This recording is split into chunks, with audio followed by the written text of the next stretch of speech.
Hello, everybody. In this video, we're still talking about adolescence. We're on chapter 12, and we're going to focus on identity development.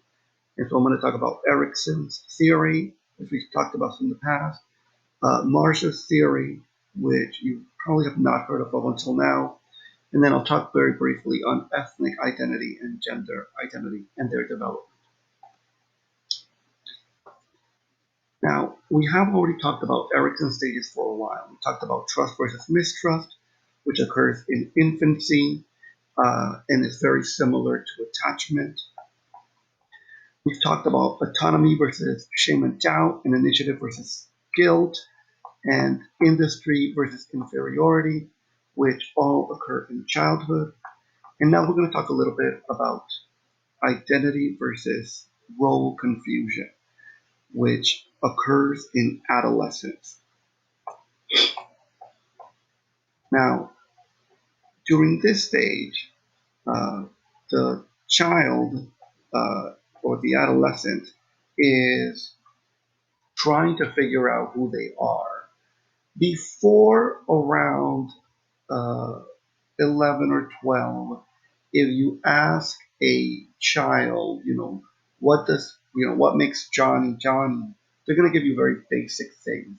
Things like, my hair is brown, and I live in 123 Main Street. Very simple ways of looking at the world and themselves. They're mostly going to give you concrete explanations for who they are, who their best friend is, and I like pizza, things like that. But as the child is entering adolescence, their sense of self starts to change. And it starts to become more internal, more mental. And now they're going to tell you things like, I'm a nice person, or I try to be a good friend, or I tend to be bad at this, but I'm sometimes good at this other thing. Um, and so that basically just continues, and the adolescent now continues to try to develop their sense of identity.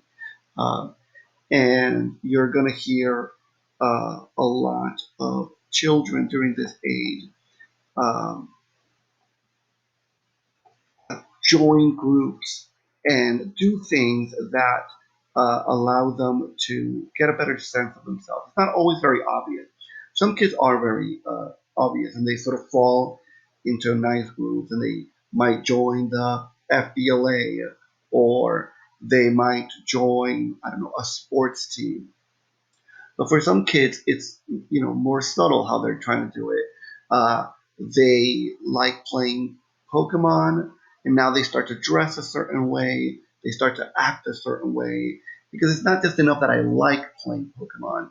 This means something about me, and so you start getting a change in dress, in hairstyle, in speech, in values and ideals. Um, when people do this well, then they sort of get a good sense of who they are. When they don't do it well, then they develop just basically a very surface identity. Something like, I am a man, and because I'm a man, then I follow all of these stereotypes, and I refuse to accept any other stereotypes, very like the female stereotypes, and so they actually become quite intolerant of people who are different than they are.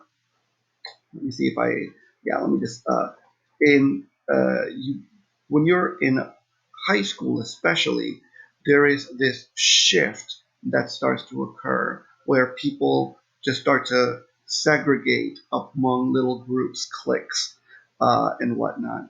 And so you get the goths and the jocks, and very rarely do you see a goth who plays football and then goes back to being a goth later in the day. Usually, what will happen is maybe dad forced that goth kid to try out for the football team and he makes it. And rather quickly, he stops wearing black clothes. He stops listening to a certain kind of music. He might stop hanging out with his old friends altogether. And he will slowly or actually quite quickly start acting like the jocks. It will be like a break in personality where They used to be one way, but now they're a completely different way. And if we're talking about a middle school child or a child in high school, early high school, that's actually quite common, and it's not necessarily unhealthy. But in adults, that tends to be a sign of someone who is in role confusion. That is, they don't really know who they are.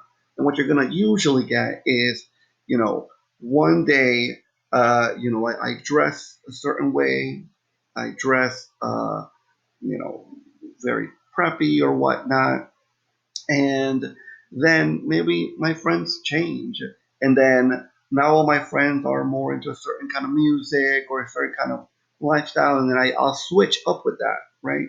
And then maybe my friends get really into MMA fighting, and it's not just that now I like MMA fighting, it's that my entire identity shifts into that type of style. And so now I dress a certain way and I act a certain way, and I'm completely act differently than the way I used to act. Now, this will sometimes happen to someone who has a good sense of identity in what we call an identity crisis or a midlife crisis, where, I used to know who I was, but now something happened in my life. It could be something really obvious, like I'm divorced. I used to think of myself as a father and a husband, but now I got divorced and I can't think of myself as a husband anymore. And for some people, they just meet somebody new and they grab onto that. I'm going to get married because I'm a husband. That's who I am.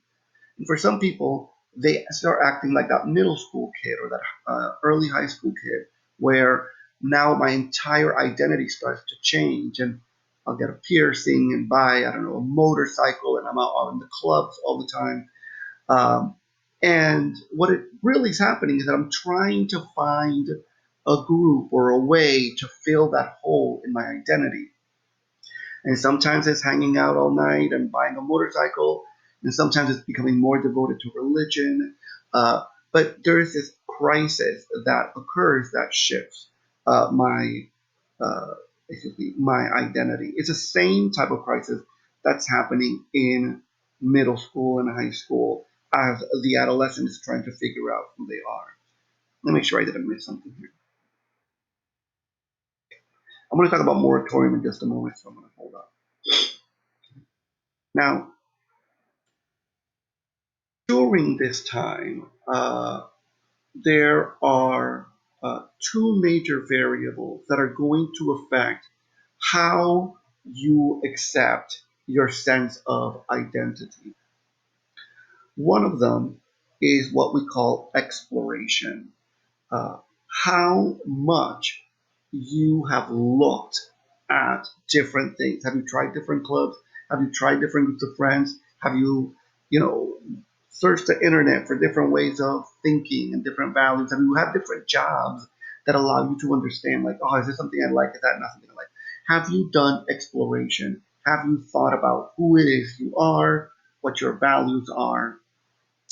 And then commitment, meaning how committed are you to the person you are right now? Okay.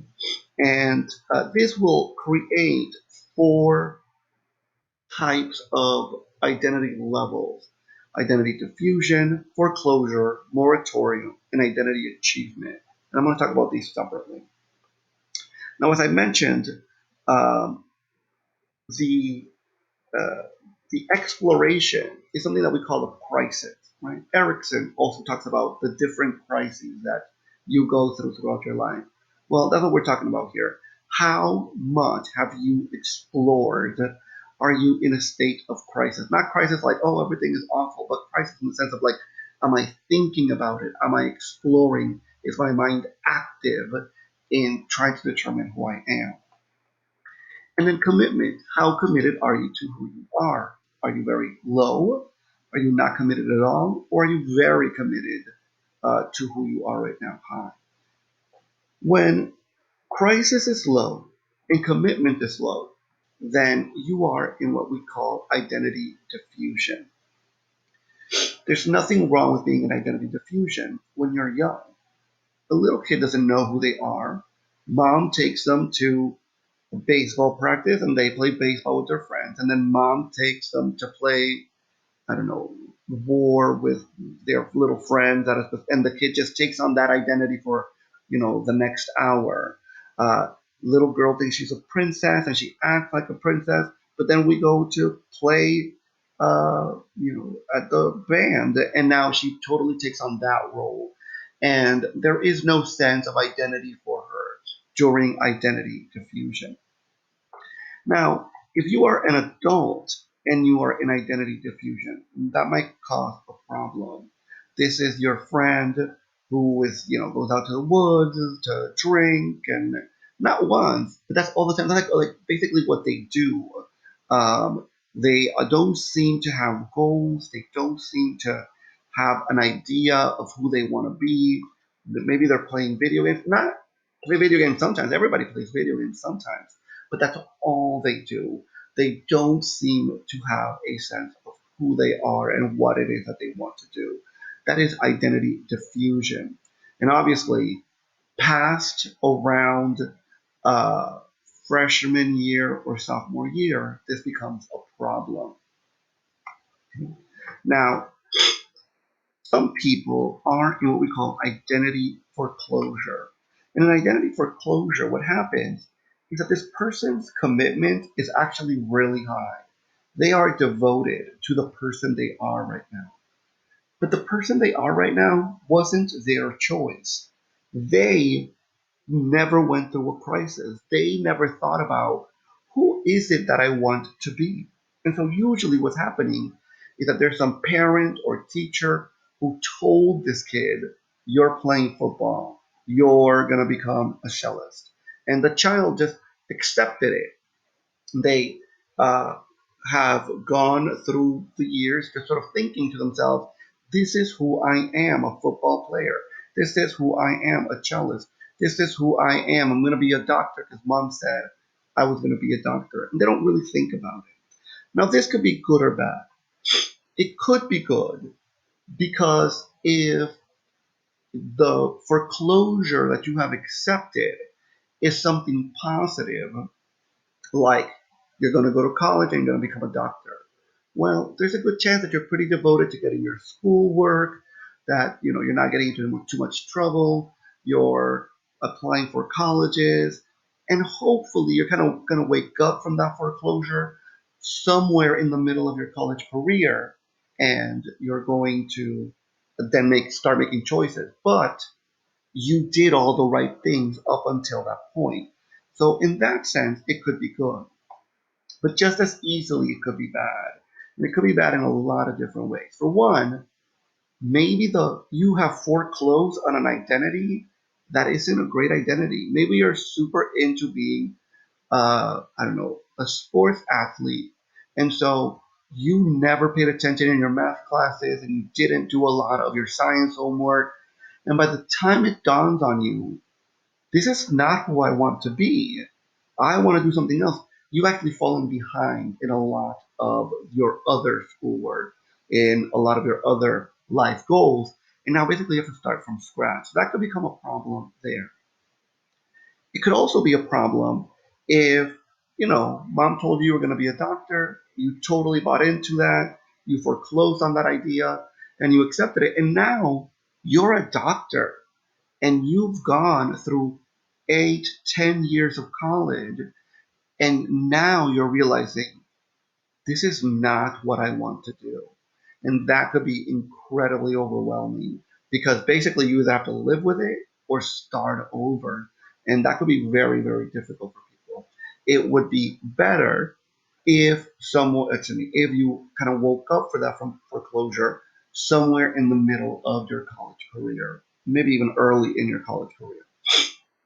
Now, um, hopefully, you guys in college are in the middle of your a moratorium. In a moratorium, you have actually high exploration but low commitment. And so you don't really know who you are. You kind of feel like, who is it that I am? But you are exploring a lot of things. You're asking yourself, what are my values? Do I want to do this job? Do I want to do that job? Do I want to become this kind of person or that kind of person? Maybe your friend says, hey, let's play a sport you've never played before. If you're in a moratorium, you're like, yeah, let's try that. Maybe this is something I like. Your friend might say, hey, why don't you come to my church or my temple? And you might say, yeah, that's something interesting. I've never done that before. Let me see if if I'm going to find something important about who I am in this scenario. Maybe someone says, hey, this class is interesting, a philosophy class or a psychology class or I don't know, maybe even a difficult science class, and you think to yourself, yeah, I want to try that because I want to see if there's something in there that might spark something about who I am as a person. So your exploration is high, but your commitment is low. You're really willing to sort of look around, and that's actually a very good place to be in your adolescent years and in your early adulthood years. Um, Usually, when we think about Marcia and Erikson, we think about it stopping somewhere right after high school because it wasn't that long ago where right after high school your adult life started. But now, because more people go to college, the military, more people are kind of out there trying to figure out who they are. They don't get married right away. They don't have kids right away. These people can stay in moratorium longer. And that's actually good because it allows them to explore longer and figure out who they are for a longer period of time. But eventually, I'm sorry, let me make this point. The one group of people that's going to get upset with you might be mom and dad. You're going to hear mom and dad, if you're in your moratorium, mom and dad are going to be like, what is it that you want to do? Who is it that you're going to be? Is this the kind of life you're going to live? Because the kid in the moratorium is trying a bunch of different things. And sometimes for mom and dad who kind of want the best for you, they if they don't see that you're kind of making choices, it gets a little alarming. But so long as you're trying new things and you're trying to ask yourself, who is it that I am? What is it that I want to do? And you're making plans and moves, then it's actually good to be in a moratorium. Now, um, preferably what you want to be is in achievement, especially as you're getting into your middle 20s, late 20s, and early 30s. You want to start having an identity achievement. And an identity achievement, you've already done all the exploration you wanted to do, and you're kind of committed to who you are as a person. And so now you don't think, right? Maybe when you were young, you had a job, but you didn't think of yourself like as a barista. You that wasn't who you were. Um, but as you've gotten older, now you think of yourself as a chemist. This is who I am as a person, and it becomes part of your identity. It doesn't mean that your identity stops growing. You might eventually learn to call yourself mom, and you learn to call yourself dad or wife or husband, or eventually grandma and grandpa. But there's not actually a lot of desire to change, and you have a good sense of who you are as a person. And so basically, this person, Melanie the chemist, she might, go horseback riding with some friends, and she might really love it. But that doesn't mean she's going to go buy a cowboy hat and boots and change her whole identity based on that.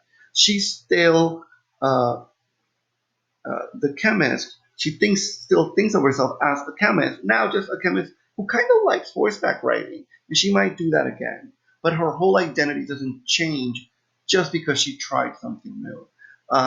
And unfortunately, one of the problems with achievement is that the more comfortable you are with your personality, with your identity, the less likely you are to want to try new things. And so sometimes people will tell you to try this new thing that you're really going to love it, and you're likely to be like, nah, I'm sure I won't. I kind of know who I am as a person, and I'm pretty sure that I'm not going to like that. And maybe you're wrong. You never gave it a chance. But it does happen because you tend to be secure about who you are as a person. That's different than someone in a foreclosure. Someone in a foreclosure, if you ask them to do something different, they're going to say, how dare you? I know very well who I am, but I know that I don't want, right? And they sort of are going to kind of get upset with you. Whereas a person in achievement is just going to be like, yeah, I really just rather not. Because they just kind of feel comfortable on who they are. This sort of is sort of where you want to get to. Again, before high school, it's quite common to be in identity diffusion and foreclosure. Um, Even during high school, there's going to be a lot of foreclosure. You're going to know a lot of people in high school and even college that are still like, I'm in college because my parents told me to go to college. And that's kind of the end of that conversation. They really haven't thought about it beyond that. But of course, it would be better if you were in a moratorium during high school and college, and you're sort of shifting into achievement right after that. But as I mentioned, it was quite common not too long ago that by the end of high school, people were in achievement because they were like, yeah, I got it. My life is started. I'm about to get married. I'm about to have kids. I know who I am. And they really, there were healthy people back then, obviously with healthy identities. But what's good about our system now is that it gives you just a longer time to stay in that moratorium and really kind of find who you are as a person. That's actually a good thing. Okay. Now, let me talk a little bit about ethnic development. Okay. Uh, but especially in a culture like ours, where uh, ethnicity, all of our ethnicities tend to be quite different from one another, you kind of have to figure out who you are as a person in regards to your ethnic background. And so there tends to be a dominant culture and then a particular ethnic group that you belong to. And this actually doesn't have to be just like white or black. It could also be, sort of American culture in general, and then maybe middle class culture or working class culture, or American culture in general, and then maybe you're part of like a counter culture. But obviously, if you are of a different ethnic background, if you're African American or Latino, Asian, Native American, or even if you identify a very specific sort of version of Anglo American, maybe you think of yourself as Irish or Italian more than just the general American culture, then you have to learn to balance these two. Some people don't do this. Some people just accept the dominant culture and they reject their own ethnic culture, or they accept their own ethnic culture and they reject the dominant culture. And both of these scenarios tend to be somewhat negative. When you reject your own ethnic culture, that can have negative effects in the way you view yourself and the way you view other people who are part of your ethnic culture. And so you can get a lot of weird biased and racist and self-hating uh, traits that are just not good. You're not going to be happy. You're not going to develop a functional sort of identity with that. And the opposite is just as true. If you accept your ethnic identity and then just reject the dominant culture altogether, again, you're going to develop weird racist ideas, and uh, it's gonna prevent you from participating in the dominant culture in a functional way. So both of those are just not positive ways of utilizing or coming to grips with your ethnic identity. Instead, well, first of all, let me point out that most people go through a type of diffusion in their ethnic identity. We sometimes call it the unexamined ethnic identity. And so these individuals just never thought about it. They're just kind of living every day, and they know that, mom is African American and they're African American, but they've never really thought about it. They know that dad is Latino, and so technically they're Latino too, but they've never really thought about it. It's never really they've never really asked themselves, what does this mean about me and how I fit into the world. They're just kind of living and accepting sort of whatever is happening around them. But what happens is eventually uh, people start going through a type of moratorium. They start to ask themselves, what does this mean about me? And usually during this time, people get really devoted into their ethnic background. And this is the type of individual who loves wearing like flags of maybe their native land. They start doing a lot of research. They want to learn a lot. They kind of want to immerse themselves into the culture, especially if it's a culture that they kind of became lost from, and maybe they don't know a lot about it. They kind of sort of jump into learning about their culture a whole lot. And hopefully, as this is happening, they're trying to make sense of how they fit into the dominant culture as well. And they are trying to learn to balance between those. And again, hopefully, they reach a type of achievement or achieved ethnic identity where now they know who they are and they can say, for example, I am an American and I have a lot of American values and I care a lot about my American way of being and civics and the dominant culture in general. But I'm also Puerto Rican. And that means a lot to me. It means something about who I am and who my family is and what I value. Maybe some of the food interests and music interests that I have. I incorporate that into my value system, and my sense of self, my sense of identity. And if you have developed a good balance, that's actually quite functional, and it's sort of where we would like to get people. That means that this person is going to do well in life, but also uh, have a good sense of self. Now, one of the problems with some of these older theories, whether we're talking about Erikson or even Marshall, um, is that they're old and some of their gender ideas are not very modern. They didn't have the understanding that we have on today about gender. And so, for example, when Erikson talked about identity development in women, he talked a lot about relationships because uh, he assumed that women valued relationships more. And so for Erikson, women's identities had to do with being a good mom or a good wife or a good daughter or a good sister.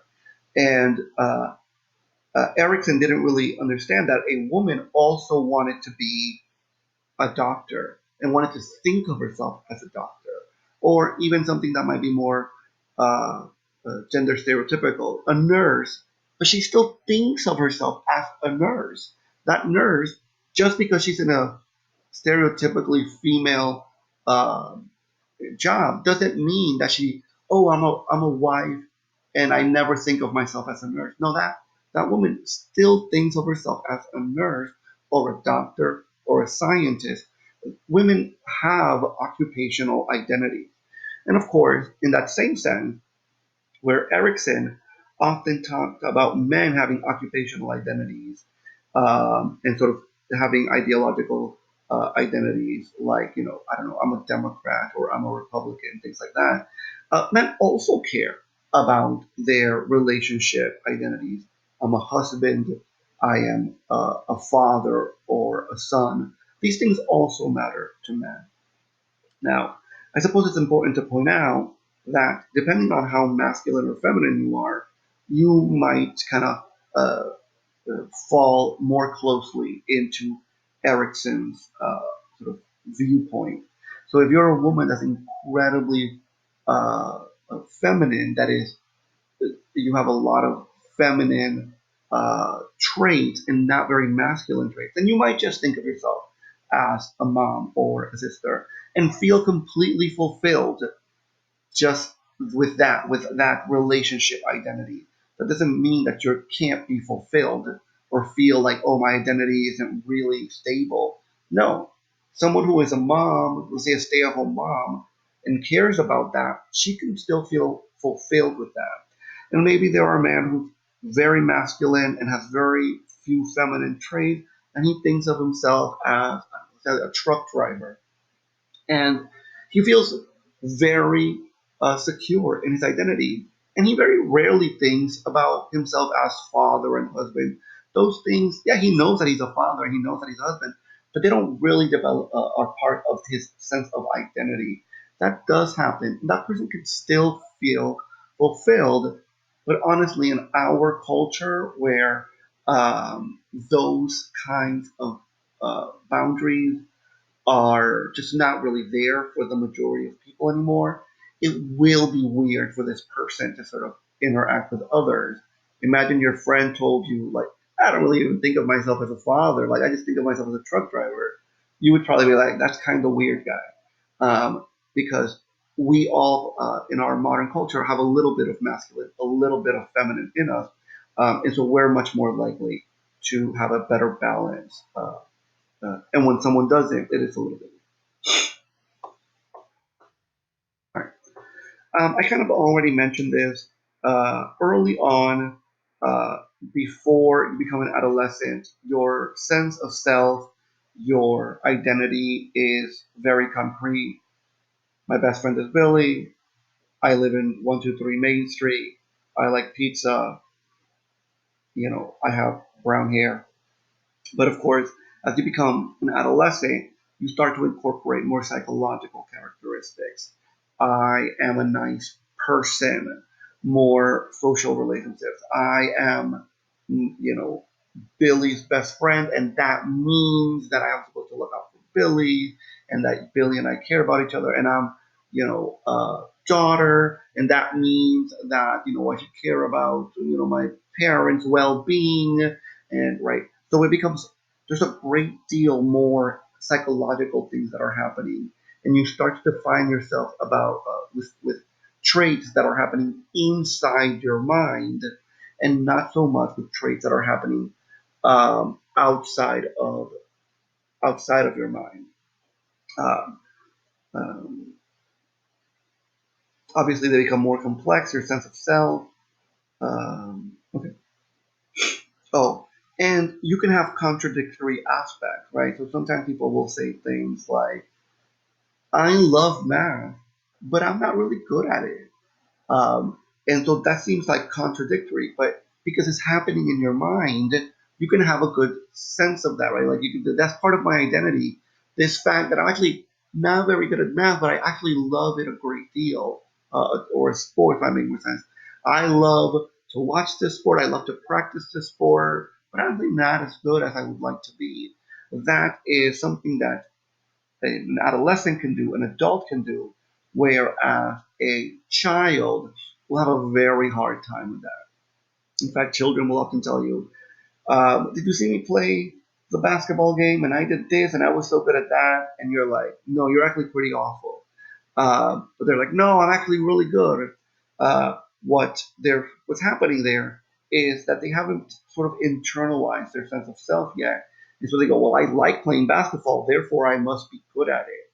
And it's not until adolescence starts to hit and the formal operational stages sort of uh, gets to be more well developed that this person can go, "Oh yeah, I actually love this sport a great deal, but I'm actually not as good as I would like to." Self-esteem also tends to decline in middle childhood, and in adolescence it sort of stays a little bit low, depending on sort of how well you're doing. But what starts to happen is that basically you start to realize in middle childhood and late childhood that, oh, I have these goals or desires. Like, for example, I like playing basketball, but I'm not very good at it. And now balancing that out might actually make my self esteem go low. I go, oh, I'm not as good as I want to be. I want to do well in school. My parents expect me to do well in school, but I'm not getting the grades I would like to be getting. And so all of a sudden, that starts to wane on your self-esteem. And so, I want to be someone that people like. I like my friends, and sometimes my friends are mean to me or I annoy them. And again, that's going to weigh on your self-esteem. Um, Now, emotional support from parents is going to help. If you have good friendships, that's going to help with your self-esteem. But I want to point out that by the end of high school, usually self-esteem starts to come back up.